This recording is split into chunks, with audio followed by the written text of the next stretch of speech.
여러분 안녕하십니까? 네, 행복하고 거룩한 안식일 함께 모여서 예배하는 이 은혜를 인하여 감사합니다. 평안한 우리 안식일 되시길 바라며 또 한 해의 절반을 이렇게 안전하고 편안하게 인도하신 하나님께 감사하는 그런 안식일이 되길 바랍니다. 이 7월이 되면요, 여러 가지 생각이 납니다. 특별히 이 부객교회는 7월이 또다시 새로 시작하는 한 달이 아닌가라는 생각이 듭니다. 7월, 여러분 7월은, 올해 7월은 이 부객교회 창립 몇 주년이죠? 예, 42주년이 되는 해입니다. 벌써 이 부객교회가 몇 살이 됐어요? 42. 많이 먹었죠? 예? 아주 그런 교회가 되었습니다. 특별히 7월 7일을 여러분 기억해 주십시오. 그날 이번 수요일인데요. 이 날을 특별히 이 교회를 위해서 기도해 주시는 그런 날이 되시길 바랍니다. 한 해의 절반이 지났기 때문에 저희는 또 이 절반을 어떻게 살아가야 될지 고민하고 있습니다. 오늘 저는 구분되어야 할 때라는 제목으로 개인의 영성을 좀 강조하는 말씀을 좀 드리고자 합니다. 먼저 말씀하기 전에 우리 출애굽기 32장 1절로 4절 그리고 21절로 25절 말씀을 좀 봉독하고 말씀을 나누도록 하겠습니다. 출애굽기 32장 1절로 4절입니다. 백성이 모세가 산에서 내려옴을 더디 보고 모여 백성이 아론에게 이르러 말하되 일어나라, 우리를 위하여 우리를 인도할 신을 만들라. 이 모세 곧 우리를 애굽 땅에서 인도해낸 사람은 어찌 되었는지 알지 못함이니라. 아론이 그들에게 이르되 너희의 아내와 자녀의 귀에서 금고리를 빼어 내게로 가져오라. 모든 백성이 그 귀에서 금고리를 빼어 아론에게 가져가매 아론이 그들의 손에서 금고리를 받아 부어서 도각칼로 새겨 송아지 형상을 만드니 그들이 말하되 이스라엘아, 이는 너희를 애굽 땅에서 인도하여 낸 너희의 신이로다 하는지라. 21절입니다. 모세가 아론에게 이르되 이 백성이 당신에게 어떻게 하였기에 당신이 그들을 큰 죄에 빠지게 하였느냐. 아론이 이르되 내 주여 노하지 마소서. 이 백성의 악함을 당신이 아나이다. 그들이 내게 말하기를 우리를 위하여 우리를 인도할 신을 만들라. 이 모세가 곧 우리를 애굽 땅에서 인도해낸 사람이 어찌 되었는지 알 수 없노라 하기에 내가 그들에게 이르기를 금이 있는 자는 빼내라 한즉 그들이 그것을 내게로 가져왔기로 내가 불에 던졌더니 이 송아지가 나왔나이다. 모세가 본즉 백성이 방자하니 이는 아론이 그들의 방자하게 하여 원수에게 조롱거리가 되게 하였습니다. 여러분, 오늘 우리는요, 이 이스라엘 백성의 실수에 대해서 잠깐 이야기를 좀 해볼까 합니다. 여러분, 이 이스라엘 백성들, 이 무리의 범죄는 어떻게 일어났을까요?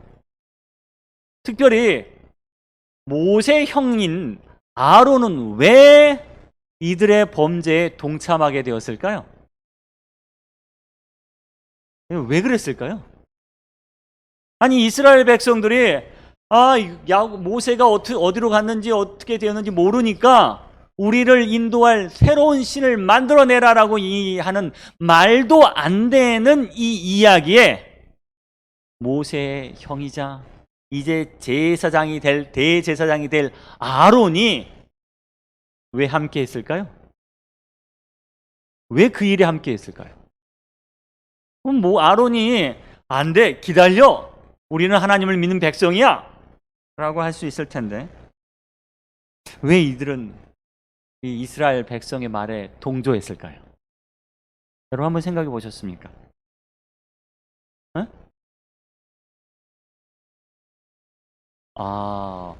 모세 자기 동생이 원망하는 걸 그치게 하려고 굉장히 머리를 쓴다고 썼네요. 근데 모세한테 혼났어요, 결국은. 왜 그랬을까? 아론이 왜 이 백성의 말을 따라갔을까? 아마도 죽이려고 했기 때문에 무서워서. 지금까지 이스라엘 백성들은요, 모세를 만난 이후로, 모세를 통하여 하나님을 안 이후로 그들은 승승장구했어요. 그렇죠. 10재앙을 애굽 땅에 내려도 누구한테는요, 이스라엘 백성들에게는 이 재앙이 내리지 않았습니다. 그들이 홍해를 건너고 그 홍해가 애굽 군대를 덮쳐 다 죽일 때도 그들은 승승장구했어요. 그렇죠.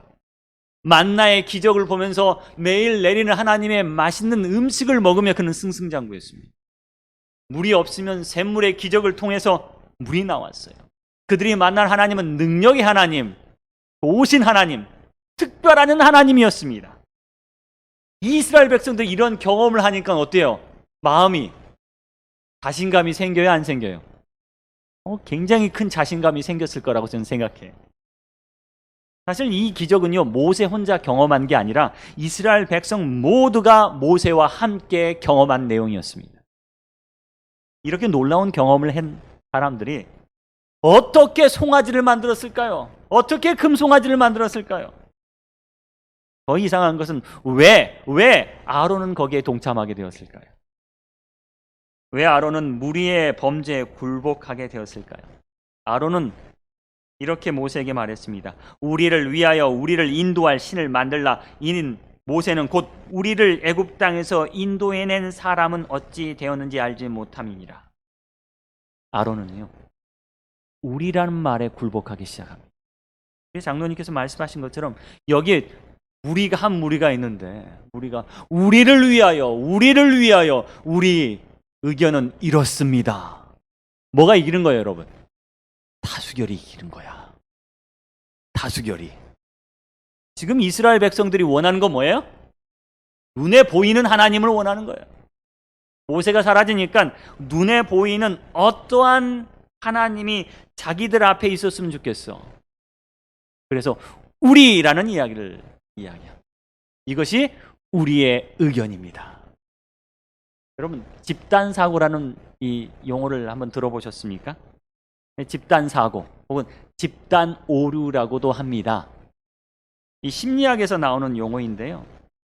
사실 성경에도 보면 또 세상에도 보면 이러한 집단사고 혹은 집단오류라는 현상이 너무 많이 쉽게 발견되고 있습니다. 이게 어떤 거냐면요, 엘리트 의식이 아주 강한 집단들 혹은 강한 결속력을 갖고 있는 조직은요, 집단사고라는 함정에 빠지기 쉽다는 겁니다.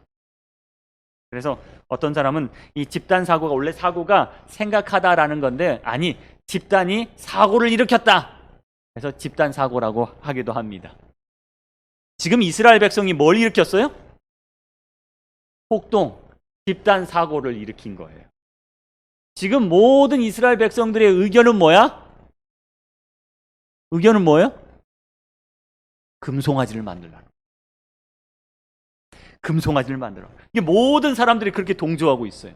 우리는 지금까지 누구를 이겼어? 애굽을 이겼어.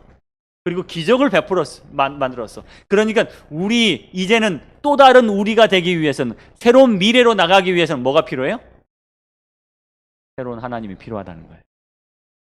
성경을 읽다 보면요, 여러 가지 범죄가 나옵니다. 창세기 3장부터 계시록 20장까지는 인류의 범죄에 대한 기록이에요. 근데 이 범죄의 기록은요, 두 가지로 나눠볼 수 있는데, 첫 번째, 개인의 범죄와 집단의 범죄로 나눠줄 수 있습니다. 왕의 범죄와 백성의 범죄로 나눠줄 수 있어요. 지도자의 범죄와 사람들의 범죄로 나눠줄 수 있습니다. 쉽게 말하면 성도 한 사람의 범죄와 교회의 범죄로 나눠줄 수 있다는 거예요. 여러분, 뭐가 더 무서울까요? 어떤 범죄가 더 이기기 힘들까요? 집단의 범죄. 집단의 범죄. 왜요? 집단의 범죄는요, 죄의식을 갖지 않습니다. 오늘 우리 모두가 동의하고 이렇게 하자! 라 그러면 해요, 안 해요? 해요. 왜요? 우리는 좋은 일을 하고 있기 때문에요. 어느 순간 우리는 그 범죄에 참여할 수도 있다는 사실입니다. 집단의 범죄의 가장 좋은 예를 들자면 바로 예수님께서 십자가에 달려 돌아가시는 사건입니다. 빌라도 재판장에서 사람들은 뭐라고 외쳤냐면, 예수를 십자가에 못 박으세요 라고 외쳤어요. 그런데 여러분 생각해 보십시오. 그 백성들 가운데는요, 어떤 사람이 있었어요? 예수의 말씀을 들었던 사람들 있었습니까? 네, 예수의 말씀을 듣고 감동을 받았던 사람이 바로 거기에 있었어요. 또요, 예수의 기적을 본 사람도 있었습니까? 네, 거기에 예수의 기적을 본 사람도 있었어요. 또요, 예수의 능력으로 나음을 입은 사람도 있었을까요? 네, 있었어요. 혹은 예수님께서 5천 명을 먹이실 때 그 떡 먹은 사람 거기 있었을까요? 없었을까요? 있었어요.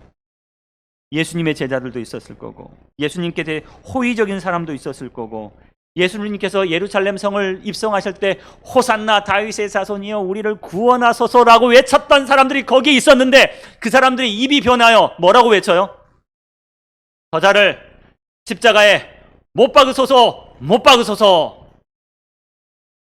왜 그들은 바리새인과 제사장의 음모에 동참하게 되었을까? 심리학자들은 이렇게 이야기한다는 거예요. 집단 사고를 벗어날 용기가 없는 거예요. 이 사람도 그렇게 이야기하고 저 사람도 이렇게 이야기하는데 우리는 하나의 뭐야? 유대 공동체인 거예요. 이 공동체 속에서 내가 다른 의견을 낼 수 있어요, 없어요? 없어요. 우리 가족 모두가 어디 휴가로 놀러 간다고 했는데 저놈이 나 못 가요 하면 뭐가 되는 거야? 반역자가 되는 거야. 함부로 말할 수 있어요, 없어요? 없어. 그런데 이 집단의 결속력이 강하면 강할수록 뭐야? 그 말 더 못해요. 제가 산책 운동을 가면 어떤 산에 이제 정자가 있어요, 정자. 정자 앞에 보면 신을 벗고 올라가세요라고 써졌어요. 근데 어떤 교회에서 오셨는데 교회에서 쭉 아주머니들이 와가지고 거기에서 소그룹 활동을 하고 있는 거예요. 근데 아무도 신을 안 벗고 올라가. 왜 그랬을까? 저분들이 지금 뭐 하고 있어요? 하나님의 말씀을 나누는 거룩한 말씀을 나누는 일을 하고 있는데 여기 신을 벗고 올라가세요라고 했는데 아무도 신을 안 벗고 올라가. 제가 상상을 해봤어요. 어떤 일이 벌어졌을까? 아마도 처음 올라가는 사람이 고민을 했을 거예요. 신을 벗어야 될까 말까? 그런데 그 중에 리더 되는 사람이 우리 그냥 올라가자 라고 하는 순간 내 마음속에 신 벗고 가야 돼 라는 말이 나올 수 있어요, 없어요? 없는 거예요. 그러면 그래? 그러면 이 사람도 신 안 벗고 올라가고 저 사람도 신 안 벗고 올라가니까 우리 그냥 신 안 벗고 올라가자. 지금 우리는 뭐 하고 있는 거야? 거룩한 일을 하고 있기 때문에. 그래서 집단의 사고가 무서운 겁니다. 나 혼자 다른 목소리를 낼 용기가 없어요. 빌라도가 말합니다. 야, 어찌미냐? 이 사람은 아무 죄가 없이 보이는데 왜 백성들이 십자가에 못 박으라고 하는지 나는 모르겠다. 나는 이 일과 관련이 없어. 손 씻어버려. 사실 빌라도는요, 이렇게 말할 수 있는 이유가 뭐냐면 빌라도는 유대인이 아니었기 때문에 그래. 나는 너희들 무리와 달라. 난 손 씻어버릴 거야. 그런데 이스라엘 백성들 가운데는 아닙니다. 저 예수님은 우리의 메시아입니다. 그리스도입니다. 저분을 풀어주세요라고 하는 사람이 있어요, 없어요? 없어요. 유대인들은 굉장히 강한 결속력을 갖고 있는 민족이었기 때문에 집단 사고, 집단 오류에 빠져버리고 말았다는 거예요. 이 집단 오류의 특징 몇 가지만 제가 설명을 드리겠습니다. 첫 번째, 무호성의 오류, 무오류의 환상이라고 합니다. 이 집단은요 아주 결속력이 강해요. 우리는 맞아, 항상 옳아라는 환상에 빠진대요. 그래서 우리 집단이 결코 잘못된 판단을 하지 않았을 것이라는 확신 속에 있어요. 누군가 잘못을 해도 이게 맞아요, 틀려요? 맞는 것 같아요. 여러분, 제가 하는 모든 일은 어때요? 맞아요, 틀려요? 맞아요? 우리의 결속력이 굉장히 강한 겁니다.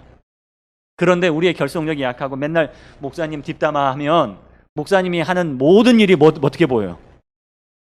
틀리게 보여요. 근데 우리 목사님 하다 보면요, 우리 목사님이 나쁜 일을 해도 우리 목사님이 하시는 일인데 조용히 하라고. 에? 우리 목사님이 신호등을 어겨도 아이고 우리 목사님이 어련히 알아서 하실 거냐고 조용히 하라고. 그렇게 할 말이 있어요, 없어요? 없는 거예요. 이게 첫 번째, 무오류의 환상이라는 거예요. 우리 모임은 절대로 잘못될 일이 없어 라고 생각한다는 겁니다. 성경에도 이런 이야기가 있죠, 여러분. 이스라엘 백성들이 하나님의 한 선지자가 나와서 너희들 바벨론에 항복하라 했는데 아니야, 우리는 애굽 편이 돼야 돼. 이게 집단의 생각이었어요. 그러니까 우리는 결코 잘못된 일이 없을 거라고 생각한다는 거예요. 두 번째요. 도덕성의 환상이에요. 비슷한 말입니다. 우리 집단은요, 항상 도덕적으로 다른 집단보다 어떻게 살다고 생각해요? 아주 높다고 생각해요. 바리새인들이 그랬어요. 바리새인들이 도덕성의 환상에 빠져가지고요, 우리 집단은 누구보다 항상 올라. 이 이방인들에 비해서 신앙이 뛰어나 안 뛰어나요? 엄청 뛰어나다고 생각했어요. 그런데 예수님께서 오셔서 이방인들을 가르치면서 이스라엘 가운데 이만한 믿음을 본 적이 없느니라 하니까 기분이 엄청 나빴던 거예요. 특별히 이방인 백부장을 가르쳐서 이 사람보다 믿음이 좋은 사람이 내가 본 적이 없어 하니까 바리새인들이 화가 확 났어요. 사실 이 바리새인들은요, 이런 환상 속에 빠져 있거든요. 우리만큼 도덕적이고 우리만큼 율법을 잘 지키고 우리만큼 특별한 민족이 없다라고 생각한 거예요. 그런데 침례 요한이 나타나서 이 독사의 자식들을 하니까 화나 안 나? 화나는 거예요. 자, 세 번째는 합리화의 현상입니다. 합리화.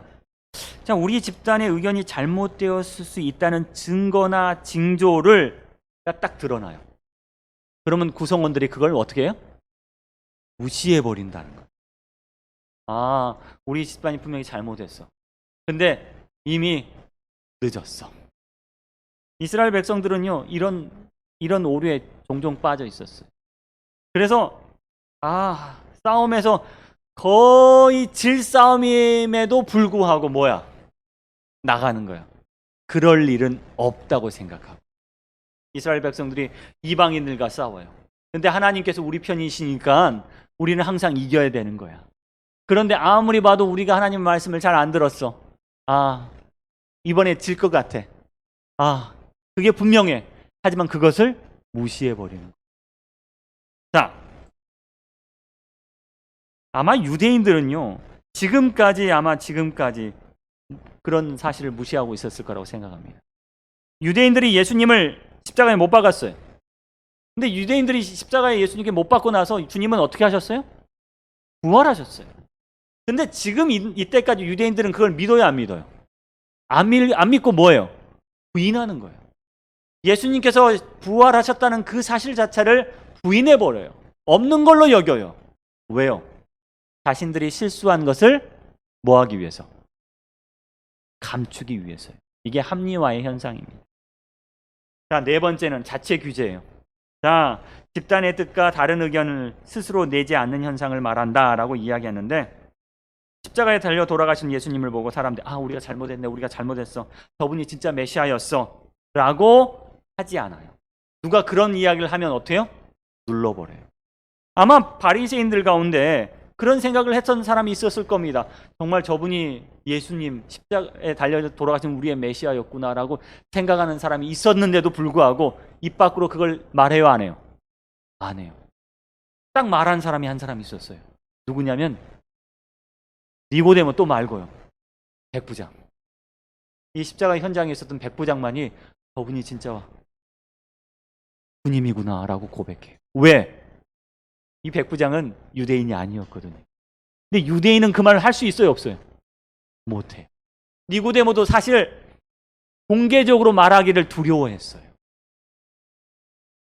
여러분, 다섯 번째, 동조의 압력입니다. 우리 집단의 의문을 품거나 다른 의견을 가진 구성원들을 집단의 질서를 무너뜨리는 자라고 생각하는 현상. 뭐냐면 다른 의견을 내면 우리 집단의 질서를 무너뜨린다 라고 말한다는 겁니다. 여섯 번째는 집단 초병입니다. 우리 집단을 지키는 거예요. 누가 다른 말을 하는지, 누가 못된 말을 하는지 계속해서 살펴보는 그런 현상입니다. 이런 집단 사고에 우리도 빠져들 수 있습니다. 성경에 보면요, 이런 집단 사고의 예가 대단히 많이 있습니다. 예를 들자면요, 요한복음 7장 12절에 보면 예수님께서 초막절에 참석하셨습니다. 그런데 초막절에 참석한 예수를 죽이기 위해서 유대인들이 몰려들고 있었습니다.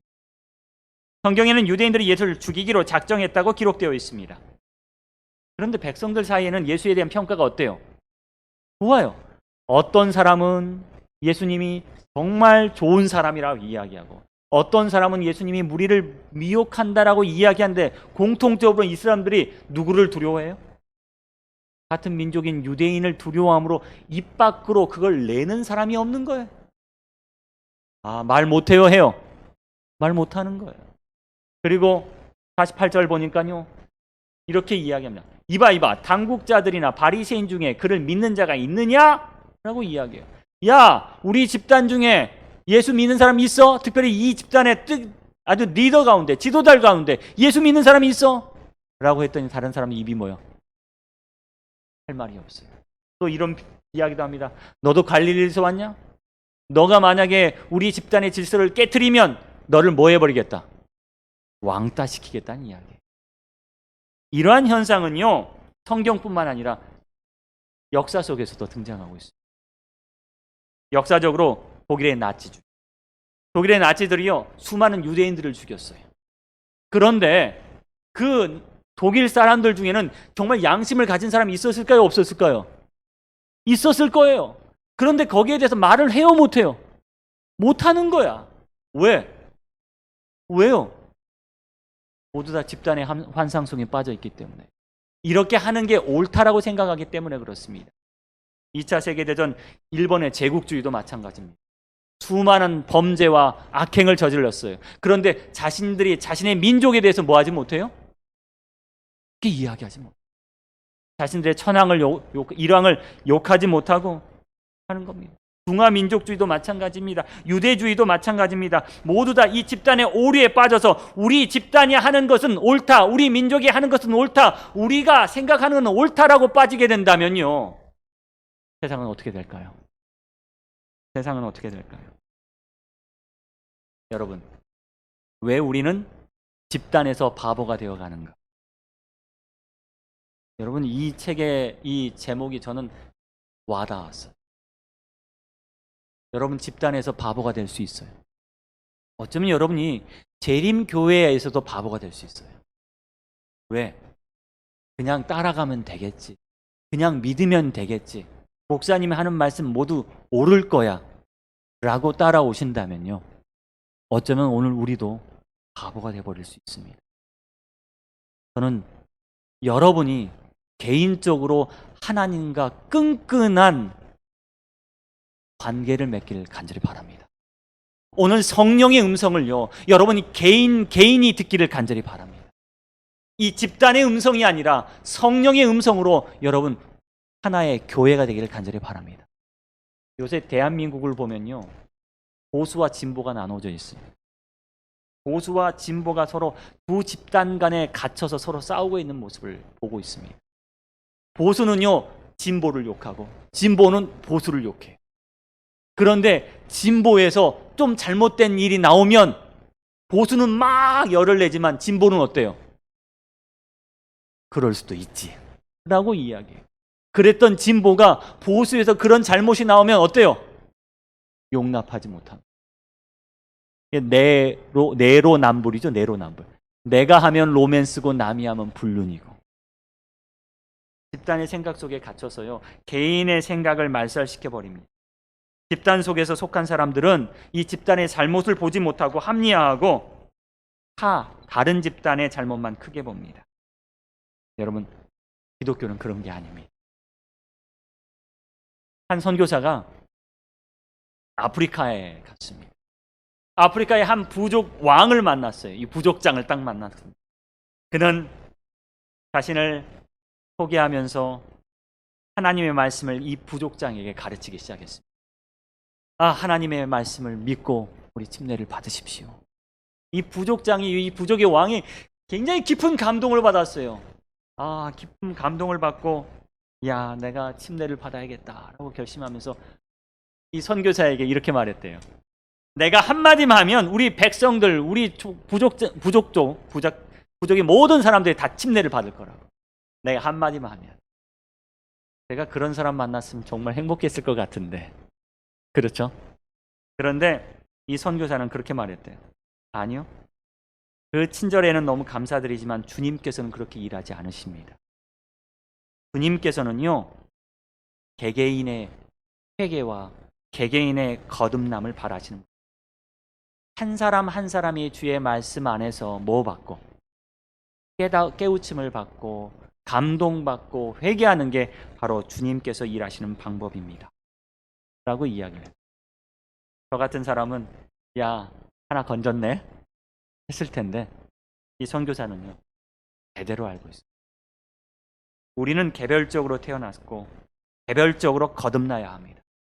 여러분 구원은 개인적인 문제라는 사실을 여러분 기억하십시오. 여러분 신앙은요 개인적인 일입니다. 여러분 집단이 구원받는 일이 있을 것 같습니까? 아니요. 구개교회에 속하면 다 구원을 받을까요? 아니요. 개인의 영성은요 집단의 영향력을 넘어서야 합니다. 오늘 여러분 개인이 성령 하나님의 감동을 받아서 특별한 사람으로 거듭나기를 바랍니다. 여러분의 신앙이요 이 집단의 신앙을 넘어서기를 간절히 바랍니다. 처음 신앙하는 사람이 있습니다. 처음 신앙하는 사람이 우리 집안은 불교인데 그 사람이 신앙을 시작합니다. 그런데 이 사람이요 불교 집안에서 기독교 신앙을 시작하려면 뭐가 필요해요? 이 집안의 영향력을 넘어서야 돼요. 이 분위기를 넘어서지 않으면 새롭게 시작할 수 있어요? 없어요? 없어요. 이 사람이 용기를 받습니다. 그래요. 예수님을 믿었어요. 예수님의 말씀을 공부했어요. 거기에 감동을 받았어요. 그리고 모든 사람이 반대한다 할지라도 모든 집안 식구들이 반대한다 할지라도 난 누구 쫓아갈 거야? 나는 여기에서 구분될 거야. 그리고 뛰쳐나갑니다. 그때 이는 집단의 영향력에서 탈출하게 되는 겁니다. 여러분 오늘 저는 이렇게 생각합니다. 집단의 신앙보다 개인의 신앙이 더 훌륭해져야 한다. 집단의 골욕보다 개인의 겸손함이 더 나아져야 한다. 마지막 계시록에 보면요 바벨론에서 나오라는 이야기가 있습니다. 많은 사람들이 이 바벨론에 속하면 행복할 거라고 생각했어요. 평안할 거라고 이야기합니다. 이 집단에 속하면 구원이 보장되어 있었다고 믿게 됩니다. 하지만 마지막 시대의 기별은 우리에게 이렇게 이야기합니다. 어디서 나오라? 바벨론에서 나오라. 여러분 감히 바벨론에서 나올 수 있어요? 힘들어요. 왜 힘들어요? 다른 사람의 눈길이 있어요. 삶이 있어요. 감히 바벨론에서 나올 수 있어요? 나오자마자 사람들이 손가락질 할 텐데 오늘 한국 사람들이 그 함정에 빠져 있어요. 서울대 가면 다 출세한다고 생각하고 서울대 가면 다 행복할 거라고 생각하고 서울대 가면 다 돈 벌 거라고 생각하는 거예요. 우리가 짜놓은 집단의 틀 속에서 우리 자신을 집어넣으려고 합니다. 여러분 그렇지 않습니다. 오늘 주님을 여러분 개인적으로 만나기를 간절히 바랍니다. 집단의 신앙이 아니라 나의 신앙이 되기를 간절히 바랍니다. 이 이집트에 가면요 집단 강간이라는 게 있대요. 집단 강간 하루시 자마이라는 것이 있답니다. 쉽게 말하면 왕따고 이지매예요. 집단적으로 어떤 죄를 저지르면 뭐가 없어져요? 죄의식이 사라져요. 왜? 너도 나도 똑같이 했기 때문에. 집단의 범죄는요 죄의식을 느끼지 못하게 합니다. 집단 강간범들은 죄의식을 느끼지 못한대요. 창세기 19장 4절로 5절 보면요 소돔과 고모라에 대한 범죄에 대해서 기록하고 있어요. 한 이방인이 소돔과 고모라를 찾아왔을 때 소돔과 고모라 사람들은요 뭐 했어요? 그 사람을 끌어내라. 우리가 그와 상관을 맺겠다. 성관계를 맺겠다고 이야기합니다. 집단 강간하겠다고 이야기합니다. 뭘 느끼지 못해요? 뭘 느끼지 못해요? 죄의식을 느끼지 못해요. 여러분 이런 집단에서 나오십시오. 그것이 여기서 구원받은 것은 개인의 신앙 때문에 그렇습니다. 마지막 때가 되면 될수록 개인의 신앙은 더 중요합니다. 교회의 모양보다 여러분의 신앙이 더 중요하다는 사실을 여러분 기억하십시오. 여러분 많은 이단 집단에 들어간 사람들이 쉽게 나오지 못해요. 요새 신천지도 있고 뭐 여러 가지가 있지만요. 그 사람들이 그 안에서 나오지 못해요. 교주가 잡혀가고 감옥에 가서 있다 할지라도 그들은 계속해서 자신들이 옳다고 생각합니다. 왜요? 도덕성의 환상, 무오류의 환상, 합리화의 환상 속에 빠져 있기 때문에 오늘 우리는 개인적으로 주님을 만나야 될 필요가 있습니다.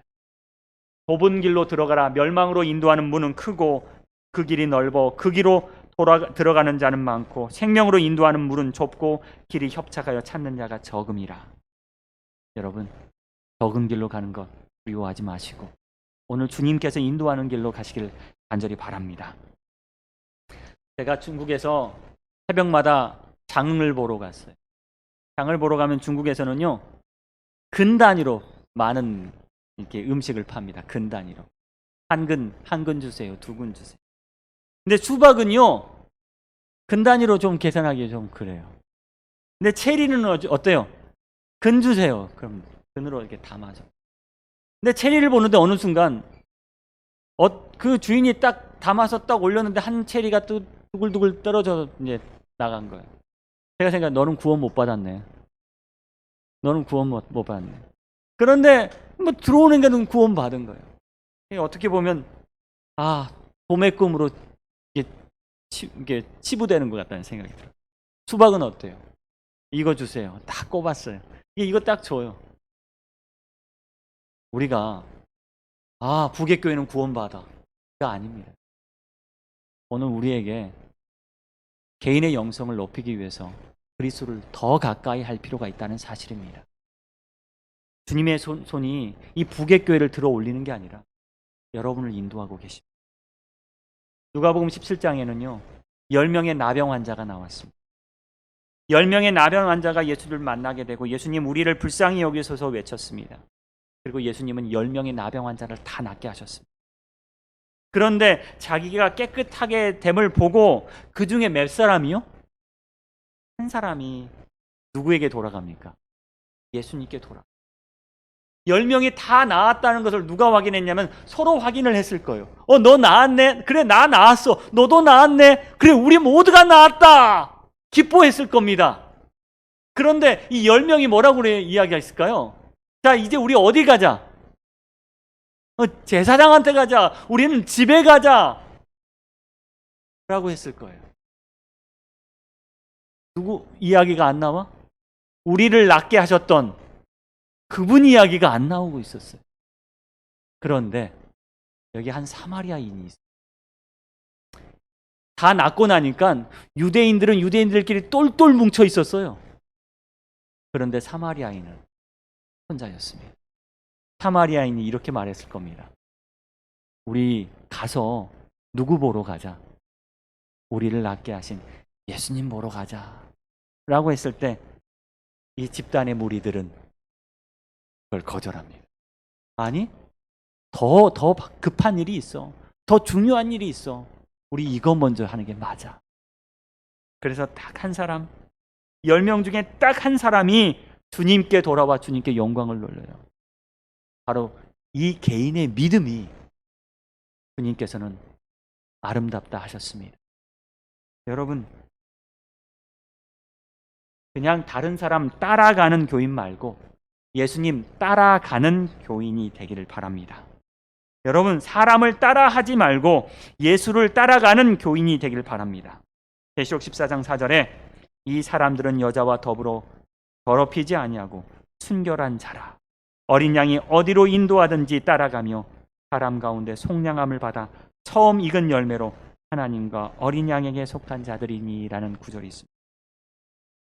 성경을 보면요, 분명히 집단의 범죄가 있고 개인의 범죄가 있습니다. 그런데 많은 사람들이 이 집단의 범죄 속에 영향을 받고 있다는 사실이에요. 여러분, 나오십시오.